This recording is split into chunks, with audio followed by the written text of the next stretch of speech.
My assumption is that this is one of your long line sketches, It sure is. and anything you can talk about. Well, okay, let me see. I have to refresh my memory on this. Obviously, I want to start with a nice B flat. I must have had an idea, because this is odd going to an A and an E there, or B double flat and F flat as I wrote it, because when I do a long line sketch, what I've done is I've divided things into sections. This is clearly the intro before she enters. And obviously this is B flat. This is where, I don't know if this comes from the Clara section or from the Chopin thing, but my guess is I'm trying to remember whether I wrote the Chopin in B flat or not. Well, can't remember. But the point is, this is where she comes in.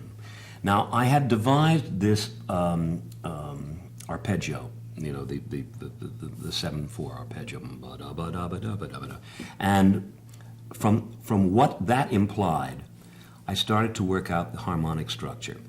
This is the section going up to the presentation of the flower. And it's not the presentation, the lyric about the flower. There is a flower, where there is a change of music both in texture and in register. It goes, you know, up into the upper octaves, and also has a light waltz flavor, which I wanted to use later at some point. So I thought this is really the first section. Now, when you see, here's a half note, though it doesn't mean a half note really, it's just for notation. Half note C sharp, half note D, half note F sharp, and then to F natural. And that means that these sections are outlining that.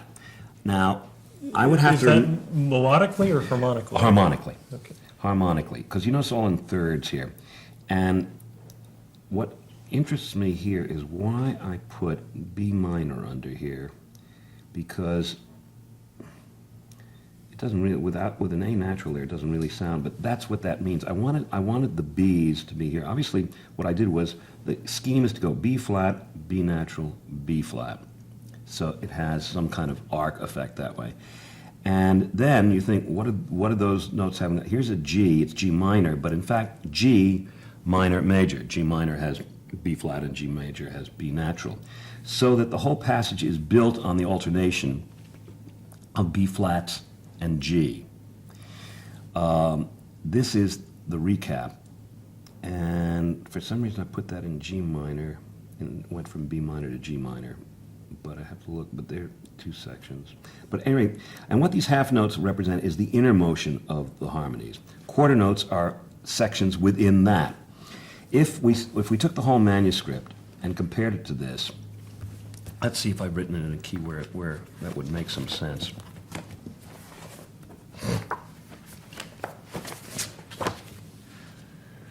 Oh dear, it's in D minor. Hold on. You'll notice it's got two sharps, and yet the first chord is a D major chord. And that's okay. It goes down to C. The bass is going from D to C to B flat. So let's see how we get into... Unfortunately, oh shucks. Obviously what I did was I worked this out and then I transposed it. Oh look, see, here it is. It says down a tone. That's to the copyist. And that means that I took everything down a tone. Mm-hmm. That, I suspect, was to accommodate, no, because we hadn't cast it yet. So I must have done that for range or register purposes, because that's an instruction of the copyist before we cast it, because I know we didn't cast it till she copied it. So unfortunately, it's what we have is D minor. The way this went from B flat to B minor, it's the way this goes from D major to D minor. I mean B flat to B flat minor. But B natural minor. Sorry, that's B minor. So wait a minute. This is the intro. Sorry. But the progression here is from D major to D minor. D major being the verse. Now, why did I change? Let's see. Because this is clearly Chopin. It starts out with a nice triad, and then it goes. But that chord is the equivalent of D minor here. So that should be. Oh, I see. See, it's D minor, but look, it's got a G, C, E, and that's B minor, but it's got an EA sharp, EA C sharp. It's the same thing, it's just transposed. So, in other words, these first three notes in the arpeggio outline D minor, the way they would, but this is just the scheme, D minor. But on top of it, I'm laying in this chord. If you hold your foot on the sustaining pedal down and play those first 6 notes, you'll get that chord. It's transposed, but you'll get that chord. And in relationship to this. So clearly what I want to do is relate this major chord in the Chopin to this minor version of it. It softens it by bringing in the flatted 7, that sort of thing. But that's the idea. So this corresponds to that, and this corresponds to that. So if unfortunately, I'm sorry it's transposed, because we could watch how these thirds move in the accompaniment figure. I'm moving those thirds up and down, and the C and the E become a D and an F. The C sharp and A become a D and a B. They're parallel, and the whole idea is to build it on thirds. You can see that this part of the figure is built on these thirds. To relate back to the military figure, or No, I don't think so. I think it's because my favorite chord. what is? This kind of chord in which you take a triad and lay on top of it another triad, but it's all within all within the same key. So it's sort of it's a jazz chord, really, is what it is. A jazz chord, and it's unresolved, which is what's nice about it. Ordinarily, one would, in D minor, that would be a C sharp, but by making it a C natural, it has a softer, more fluid sound, and it's just something I like a lot. Do each of those subtleties, whether it's a C, C sharp, do they mean something to you intellectually, or is it a Well, it it depends. Sometimes it's because of the way I've worked out the long line, and sometimes it's just I like that sound better. A lot of music is chosen, I think, at least by me, just because I like it better, because it fits the emotion better. And when you talk about, if you were writing the character and I'm writing the character, a chord that suits you might not suit me, and vice versa. A chord that conveys to you the essence of a character might not convey it to me.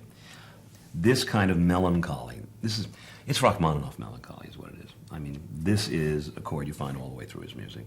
And it's that kind of Russian melancholy. It's kind of feeling. And Fosca's feeling sorry for herself. As a matter of fact, I remember I was worried about this becoming sentimental, because I wanted her to feel sorry for herself, but to be fierce. And that is why, if you want to talk about intellectual, why I chose the melodic line to have 16th notes instead of I do not read to think, but I do not read to think against this ya-da-da-da-da-da-da-da-da-da-da. Ordinarily, one would match the melodic idea to the rhythm of the accompaniment. But here I deliberately did not, because I wanted her to have these stuttering phrases over this melancholy Russian music. Now, I didn't mean it to be Russian, of course, but that's my idea of melancholy. And so that's the reason for the choice of that kind of stuttering melody, as opposed to a flowing melody. Because she's sorry for herself, but she's pretending to be angry. Or not pretending, I mean, she's sharp-tongued and short. And she's being contemptuous of him. And I do not read to think, because the only way she knows how to behave, she doesn't want to get soppy, I think. And she's fierce. But as the song goes on and she becomes more and more passionate about what she's saying, you'll notice that the melodies change from 16th notes to 8th notes. As it gets, search for truth, I know the truth, as opposed to search for truth, which is the way it starts. I do not read to think. I do not read to learn. I do not read to search for truth. I know the truth. The truth is hardly what I need. I read to... And she starts to become, kind of Puccini-esque, expansive, because she's getting passionate. And it's precisely by falling into that she realizes what she's doing. That's why she does the second part, all that kind of chattery attempt at charm. So what this is a scheme of how I'm going to get from point A to point B, these transitions in her, because when you make an emotional transition, it probably, at least, I don't want to say this is a dogma, but it should be accompanied, I think, probably by a harmonic transition of some whether it's major to minor or a whole other key, what you call a modulation. It's interesting, Milton Babbitt never uses the word modulation, he uses the word tonicization. It means we're going to make a new tonal center. And it's a much better word than modulation. There's something transitional about modulation, or temporary, and maybe that's the way to use the word, which is you're going to modulate in E major before we go back to C major. But if you tonicize E major, you're really making a whole new statement in E major. So I think that's, anyway, I know that this kind of harmony, which I've used before for a kind of melancholy, is something I like a lot. It's very pleasant, and it's still sad. The specific choice of the B flat to the B minor natural to the B flat to the G, what would have made those decisions? It's because if you look at the whole passage, it's going to be, all those bass notes are in a key. And here even, when this passage has an F in the bass, and I think I put the parenthesis in there because I don't know that I state the F, but the point is it's a B flat 5 chord. And what I'm doing is alternating between B flat and B, B flat and B. And as I say, the G is an attempt to find an accumulation there which encompasses. Now, if I wanted to end the piece here, if I didn't want it to go on, I would have ended up with B flat here. This would have been either B flat minor or B flat major section. But I didn't. At the same time, I just don't want to go to another key for arbitrary purposes there and go to A major or something like that. So the G is an attempt to sum up the statements here of B flat and B natural. It's related, it's inevitable. Well, I like to think of it as inevitable but fresh. The point is, it is related, but it's new. It's not arbitrary. The fact that it goes into G minor here is not arbitrary. It somehow relates to the scheme. At least that's the intention. It may not work, but that's the intention. So C sharp wouldn't be related? No, of course not. No, because C sharp doesn't relate to B flat and B natural. Right. It doesn't. Okay. It doesn't. I mean, if I say, okay, include B flat and B natural, what do they have in But common? it could have been a D. It might have been, except you see, but a third is so much more powerful a statement than, well, fifth would be okay, but then it would have to be, and then you had D and D flat, you would have had a tritone in there, implicit. You see what I mean? So that it wouldn't make the G quite as satisfying, I think. But if it's B minor, the D would have been the same. If you're going from B I flat see. major Yes. to... But you're asking for D to be the bass here. I suppose you can make out a case for that. Sure, I see what you're saying. Yeah, I'm sorry, when you said D, okay. If this turned out to be the key, but the trouble is the key of D minor would have an F and an A in it. The key of G minor has the B flat. The key of G major has a B natural. So the bass has both those notes in it. Okay. See? Yes. Great.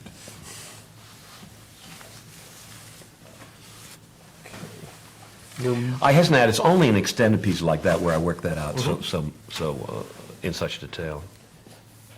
This is scene 3, part 3, Fosca. This is the garden scene? I think Probably. so. Probably. And it was just this little rhythmic figure above here intrigued me, and I just wondered if you could comment on... That's an alternate for whatever I was writing lyrically. That's not a basic rhythm. That's a melodic rhythm. And so what was I doing? So it's just an alternate as another way of that moment.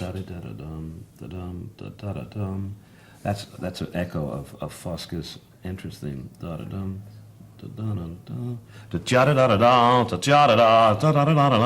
That's what leads into To Feel a Woman's Touch. And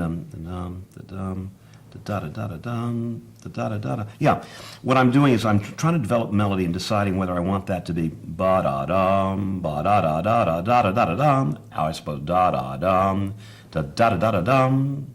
In other words, do I want this grouping to be at the end of this bar or that? I think it comes out to the same number of notes so that whatever lyric I was writing would fit either of these schemes. So this is merely an alternate for me to consider. Obviously, whatever the lyric that goes with that, if I want it to be more pushed, I would use this, which is a beat less. If I wanted to have more breathing space, not for the singer, but for the emotion, I would use that. But if you'll notice, they're really the same rhythmic groups, it's just one has been shoved over.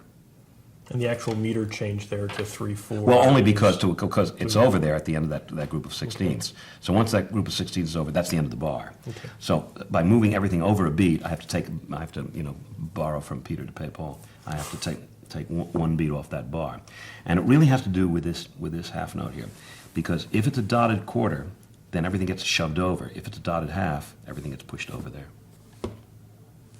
And the decision is, the way you were talking yeah, about... I would have to see what the lyric was, and it would be based on, does the thought really push itself ahead, or does the thought need a little air? So it's not, almost always these decisions are not musical decisions. But based on the emotion of the lyric. Is that ever... Do you want to do one thing musically? Yes, but- if then I change the lyric. Then I would change the lyric, if something. But here, because it's a very ariose, a very free passage, there's not a lot. It's just as satisfying musically, I think, whether it comes in a beat earlier or not. There's still the same downbeat feeling, and I mean when the downbeat occurs. I don't mean downbeat as an adjective. When the downbeat occurs, it's still the same feeling, and also sometimes it has to do with the emphasis on a word, because whatever word is there on that dotted quarter, if it's a beat longer, that comes in on the second beat of the bar, which is a much weaker beat.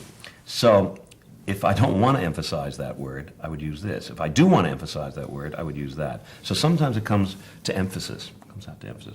Again, bear in mind, this is always in terms of arioso writing. This is not in terms of songwriting.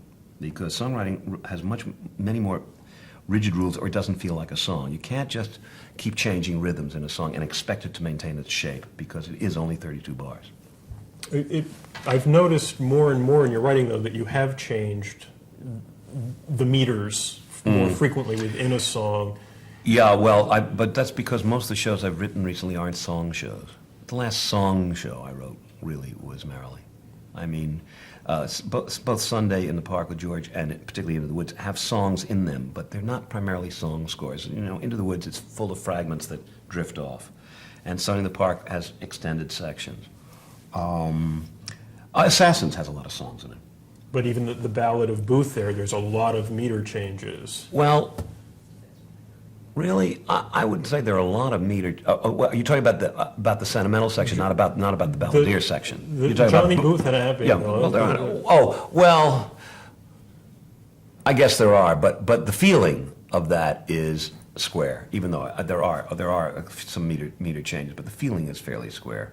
I know it changes occasionally from 4 to 3, doesn't it? And maybe even 5. But the feeling is square because it's got going. It's got a steady beat. Scene 4. The The other shows we're not going to spend as much time on. Okay, well, just as well because okay, good. Just as well. It's fresher in my mind. I was sort of. This is I Wish I Could Forget You. Oh, really? Scene 4? Oh, yeah. I think so. Good. I mean, you must be right, except that I would have said scene 7.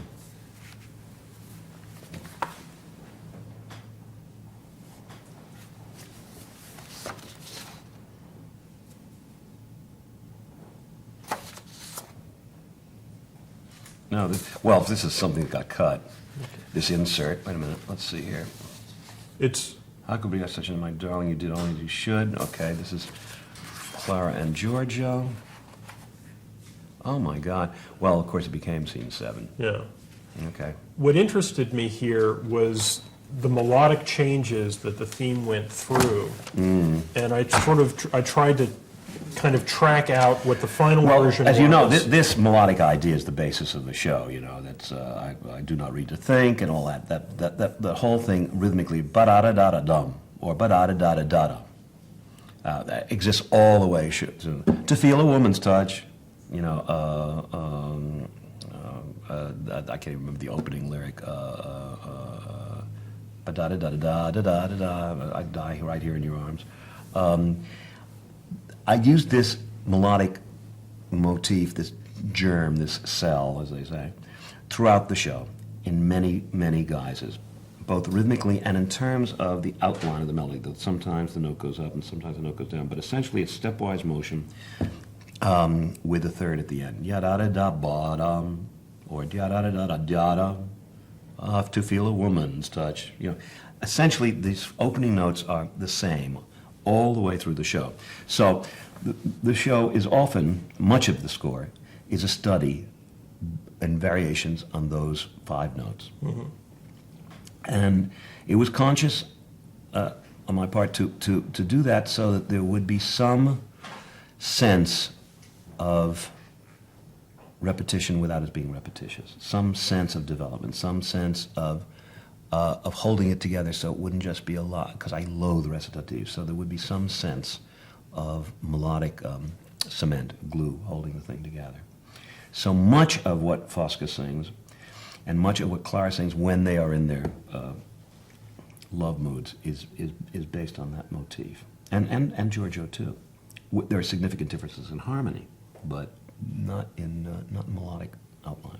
Well, there were a couple, going through the sketches, I was interested, you started, the first 3 versions were in 6/4, Yeah. which changed, alternating between quarter notes and eighth notes before you got to the final version, which is all eighth notes. Yeah. I assume that relates to the kind of thing you were talking about. Yeah, I think I before. decided to relate it more closely to the opening and to I Wish I Could Not Read. And, I mean, I wish I could not read. I do not read to think. I wish I could read. And it wasn't until the 3rd sketch that you sort of got the F sharp. Oh, that's there. interesting. And any thoughts or memories about how that moment came in? Sometimes one does that just because a melody sounds boring. But that's not the wrong note No, thing. no. I think that's a better tune. The whole idea of melodic writing, for me, is similar to what I've been talking about harmonically, which is how do you keep it inevitable but fresh? How do you say you think this is going to be the next note, but it isn't? At the same time, it isn't just arbitrarily out of the ballpark. So how do you do that? I don't know. It's a matter of personal decision, and there would be other composers who would solve it differently, and who would say there'd be a composer who'd say, "Gee, I think that's a very boring way to end that little tune," and somebody else would say, "Gee, I think that's perverse." But for me, it's the right combination of perverse and non-perverse. But it requires trying out all these. The reason for all these sketches is precisely that. It's also how do the words sit on the music. You know, let's not ignore lyrics here. If you take this line, "I wish I could forget you," and sing it in that rhythm, "I wish I could forget you," it doesn't work quite as well as "I wish I could forget you." Also, just look at the difference in tone. Even if I keep the rhythm exactly the same thing, by just taking the "you" down instead of up. "I wish I could forget you" has a finale to it, as opposed to "I wish I could forget you," which promises something further going on, at least to my ear. So a lot of it has to do with being very careful not to end your melody before you want it to, or not to darken a tone of a lyric, because this is not a particularly vivid example. Maybe we'll come across some others later, where just the direction of one note completely changes the tone of a sentence, even when the lyrics fit, even when they sit on the notes the way they should. And inflection is all important to me, all important. It's another reason actors like to sing my stuff. I inflect for them very well, so it really is what the emotion's about. But inflection's everything. Stresses, most lyric writers don't even bother with stress. It's very hard to make things so they're not misstressed, and I'm hardly impeccable on this, but I try to be. But most lyric writers, except for the very best, don't even bother. It doesn't bother them. It doesn't bother the audience. But it bothers me terribly when things are misstressed. And, you don't sing nightmare, you sing nightmare. And if the accent's on the mare, it bothers me dreadfully.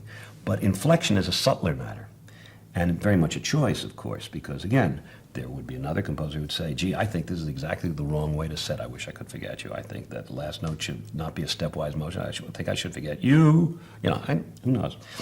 The minute you go off stepwise, you give, even if it's on an offbeat, you give a distinct emphasis to the word. If I go up a third there, "I wish I could forget you," right away there's more accent on the "you" than "I wish I could forget you." My voice is no good, but if I had the piano, ba-da-da-da-da-da-da is different than da-da-da-da-da-da if you set those words to it.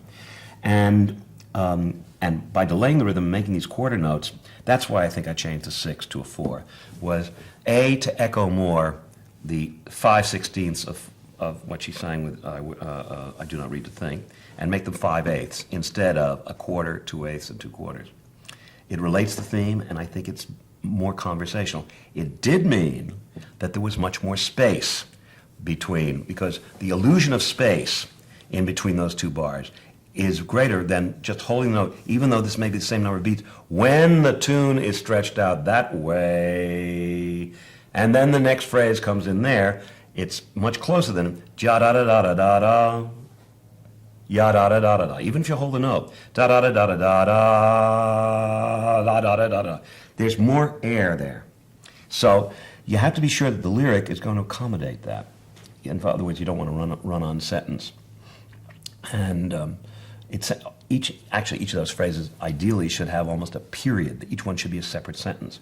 But these clauses, I wish I could forget you, erase you from my mind, ordinarily, that for me, that trembles on the brink of too much space between a subordinate clause and a main clause. But I wasn't able to get two sentences. So, I mean, forget it. It would fit the music much better if you came up with something like, I wish I could forget you, I wish you'd go away. That's as opposed to, I wish I could forget you, erase you from my mind. Where's the subject of the second one? It's gone with the wind. So it's suddenly songwriting as opposed to conversation. And for this show particularly, I wanted to seem conversational. So it's a subtle thing, but it's things like that lose kingdoms. The overarching way you work, if you're writing a song or an extended piece, you have your script pages, you know what's supposed to happen there. Mm-hmm. You start with your harmonic long line outline before the lyric? It depends. I think the first thing I'd say 2/3 of the time, maybe 3/4, I will sit with the lyric pad first and just jot down notions that could not necessarily even be refrain lines, but are central thoughts or things I want to say. Then I will often take the dialogue, because I usually write after the librettist has written the scene, and I will often set the dialogue on the piano and let my fingers wander idly over the organ keys. The organ keys? Yeah, well, it's a quote Okay. about my sat there, the song that Arthur Sullivan wrote, and the Lost Chord. No, I guess that lyric isn't from the Lost Chord. What is it, Brian? Let my fingers wander idly over the organ keys. It's a well-known line from a piece of sort of kitsch poetry. It may be Wordsworth, I don't know. But whoever's watching this will say, boy, was he dumb. But the point is that sometimes I'll do that. More often, I will get a melodic shape in my mind from what I'm writing lyrically. And that will often be the first note on one of these pads. It often doesn't end up to be pads on one of these pieces of music paper. It will often not end up to be the actual tune that I use. But it has a stress and a set of stresses and inflections which echo what I'm trying to do or support what I'm trying to do. I am very helped if I can find either a harmonic accompaniment or a rhythmic accompaniment that will evoke what I'm trying to say. So that's the reason to sit at the piano. And sometimes it's harmonic and sometimes it's rhythmic. So when you say the long line is really about the harmonic progression, as I say, I don't really use that unless I have a long piece and I want to hold it together, something like the opening of the second act of Sweeney Todd or the opening of this.